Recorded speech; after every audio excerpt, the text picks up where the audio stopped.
It doesn't matter if you're a 5 people company or a 500 people company.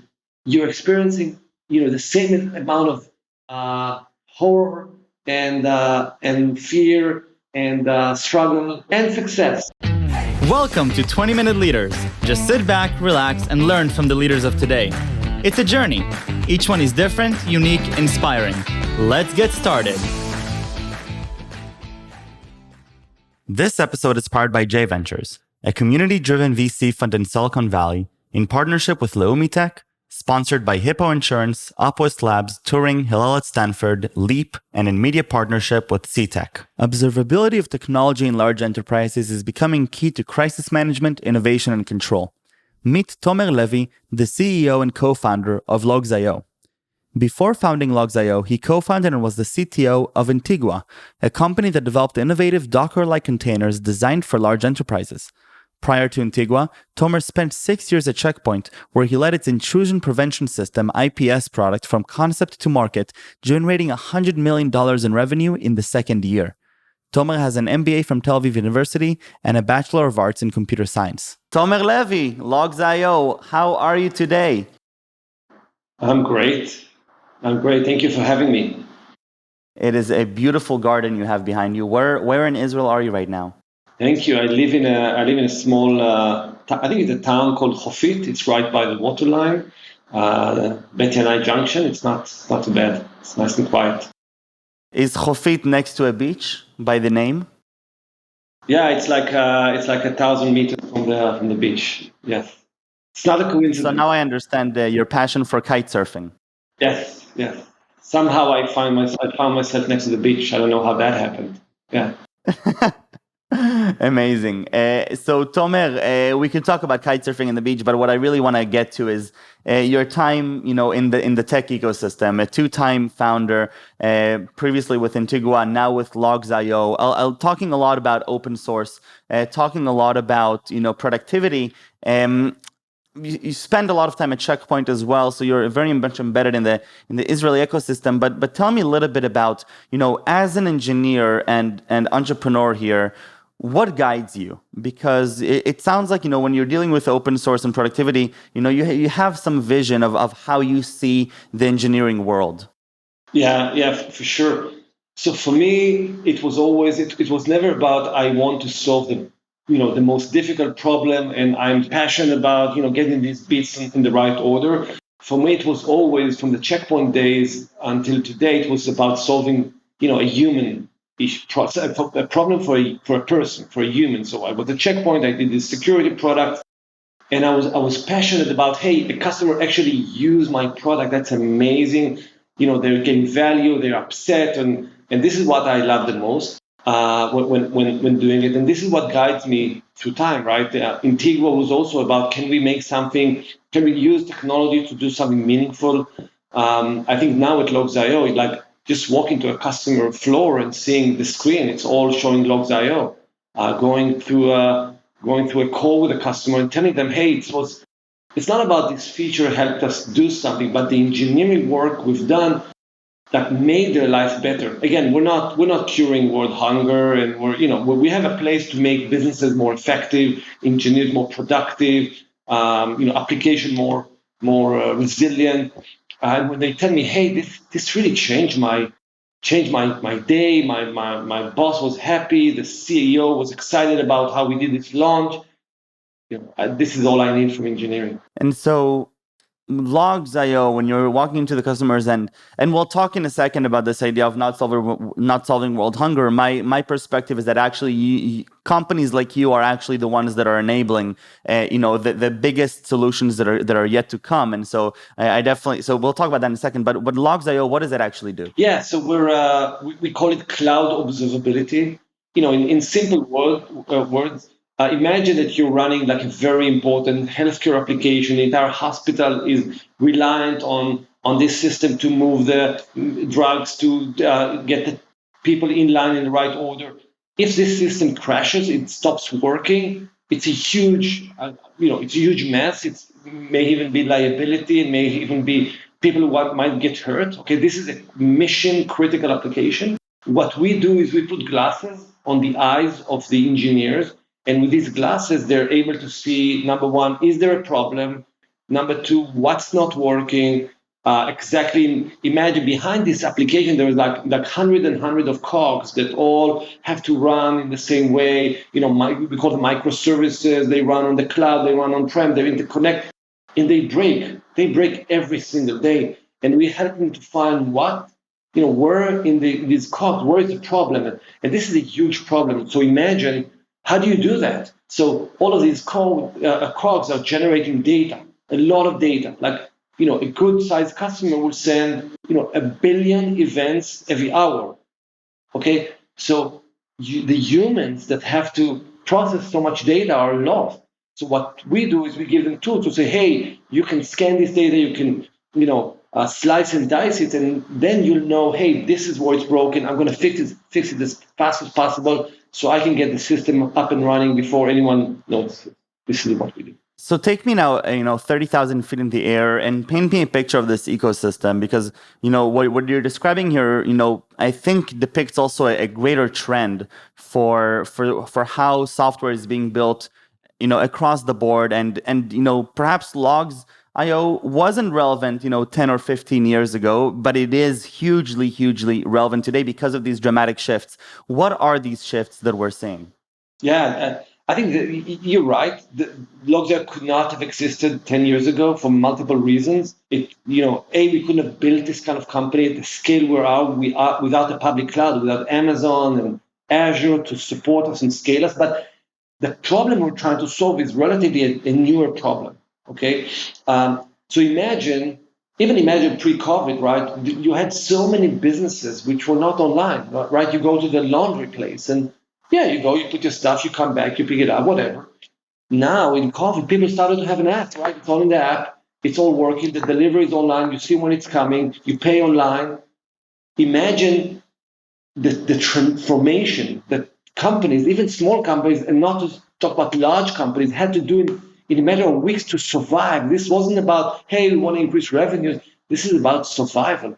So these companies have to move from, pen and paper to developing technology. They all become software companies, and suddenly, if their application is slow, it gets stuck. You've all experienced these applications, and it's annoying. You just move on. Like, I'll get someone else. But if it's fast, if it's performant, if it's working well, you got it. You're going to use them more. You're going to move forward with them. So suddenly you open business opportunities for them. And they use Logzio with its glasses to see, hey, is it working? How customers experiencing the platform? And this is why there's a huge thrust in the market to use tools like Logzio. Right. And so as you're starting Logzio and you're thinking through this problem, you're saying, okay, like, wow, this is a huge problem. There's huge potential. There's a lot of other players probably that are also understanding that this is a huge problem. How, as the leader of this ship, what do you say to yourself? What is the differentiator? Why Logzio? Yeah, it's a great question. And maybe I'll share a quick story. My previous company, Intigua, we had a great company, like super sophisticated technology. We solved a real business problem. And we did well. We sold millions of dollars of this software until one day our customers started telling us, hey, Tomer, there is this open source that does what you guys do, and they give it for free. And we're like, what do you mean? What do you mean open source? Why would anyone give their software for free when we invested so much money and energy into developing it? Right. And time went by, and more people started telling us that, and this really hurt the company. Like, the company was really affected by someone else literally giving our software for free. And when that happened, I said, I'm not going to be against open source. I want to be part of this movement. And this is more than a technology term, open source. No one really understands what it means outside the developer ecosystem. But it's I think it's a movement of people that want to have control. They want to have freedom. They want to have the ability to be independent. And they say, hey, I want to share my work with the world. I want to be part of a community. So when I look at the market, we came to the market, there were like 5 very large companies, billions of dollars companies, and people told us, why does the world need another, monitoring, logging company? And we said, hey, you know what? In the open source space, there is almost no one. And we believe this trend is now small, but this is going to become a huge wave in the future. We're going to be the best in open source. And I think this was the right bet.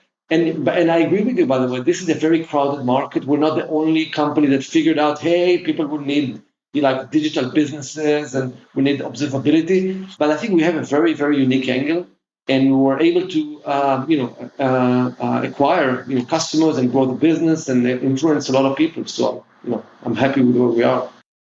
And tell me a little bit about the onboarding of some, either, the initial customers or recent ones where you really felt, that this is a game changer for the way that the organization functions, whether it's in terms of the software observability or how it then translates later on to the business needs.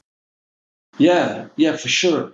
So actually, two examples. I'll take an early customer, a company called Dyn. It's a DNS company. It's like a very deep technology company that does a very important segment of the IT stack.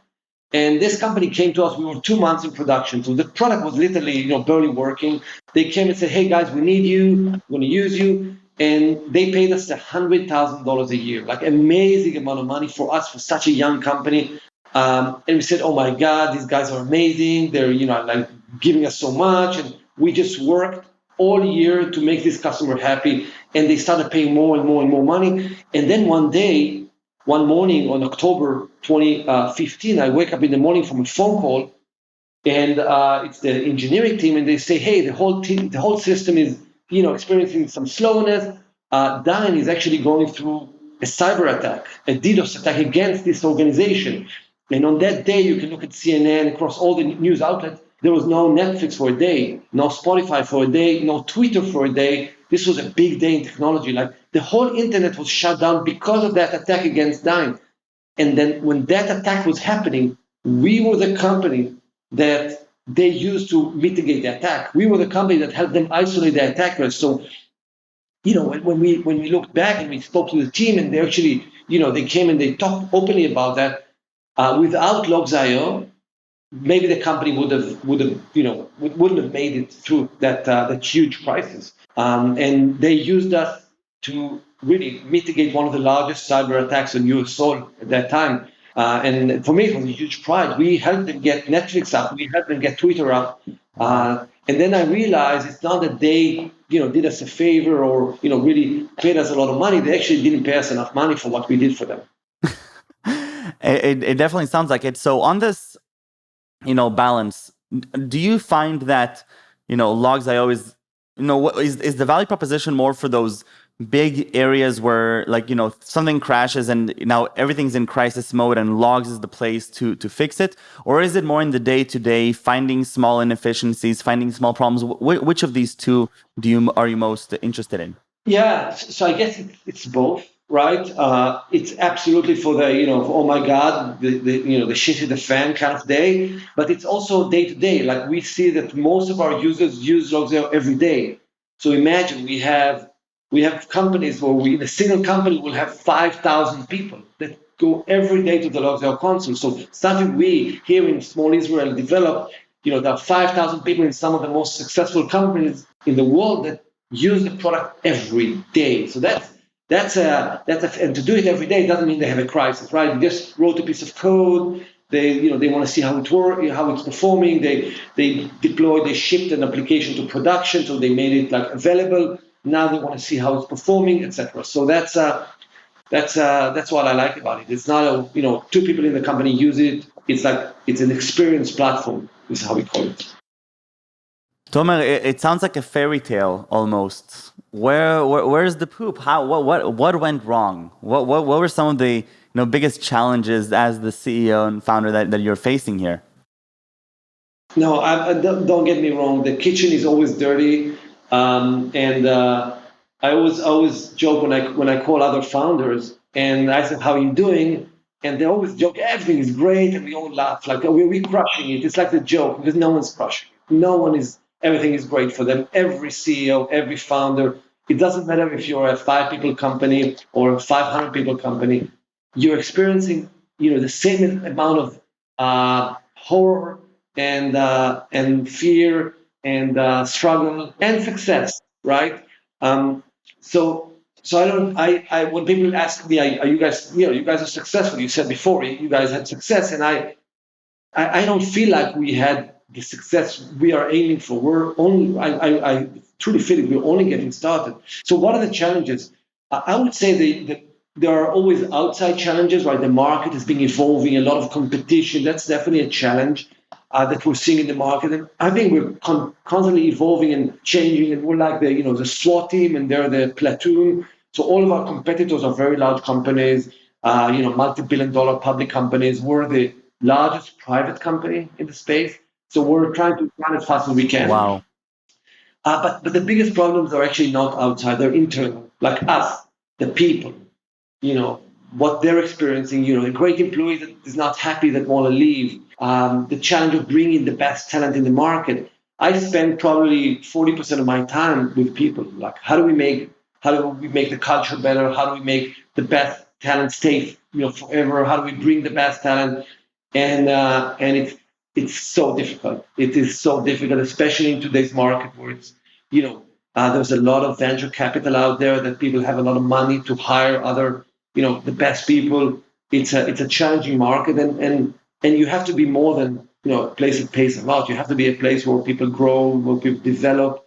So I would say this is maybe like a huge challenge for us to make Logzio like an amazing and irresistible organization, and this is something we spend a lot of time on. And just a day you just lost a customer, though your whole plan goes to shit. We take a lot of risks. We take a lot of bets. Some of them are not successful, and it's difficult. So when you spend as the CEO 40% of your time on people, what have you learned when it comes to people? Whether it's about motivation, whether it's about resilience and leadership and empowerment. What are some interesting things that you learned that might not be so trivial to somebody from the outside who doesn't experience that? Yeah, and really there. So first, for me, I learned that beyond experience, beyond what the person has done before, I'm a huge fan of passion. Like, if someone is passionate and it's something they really want to do, like the likelihood of them being successful is so much higher. So I think we can teach people everything, but passion cannot be taught. And yesterday I did this new hire orientation. So the new team that came on board for Logzio in the last couple of days and weeks, I think we had about 25 people in the session. And someone asked me, so like, what makes Logzio successful? And I said, and what makes me specifically, why am I CEO and not someone else? And I said, I just want it more. That's it. I'm not smarter than anyone here in this room. Like, everyone can come and have that. This idea wasn't unique. Like, people understood you need to do observability and you need to have a logging company. I just wanted it more. That's it. I would fight whatever it takes. I would then not take no for an answer. And again, maybe it's a little bit biased, but this is what I like about people. When they really want it, you feel like they would move mountains. Like, nothing else is as important as that. So that's a huge learning. I also learned a lot about, because I have people I take advice from that, I really respect their opinion. I would advise people to take less advice. I know it sounds counterintuitive, but every company, every organization, even though you think you're similar to others, you're different. Like, no, they're not in your shoes. Even though someone was a CEO, a very successful one, take their advice with a grain of salt. Like, ultimately, I think you have to trust your instincts.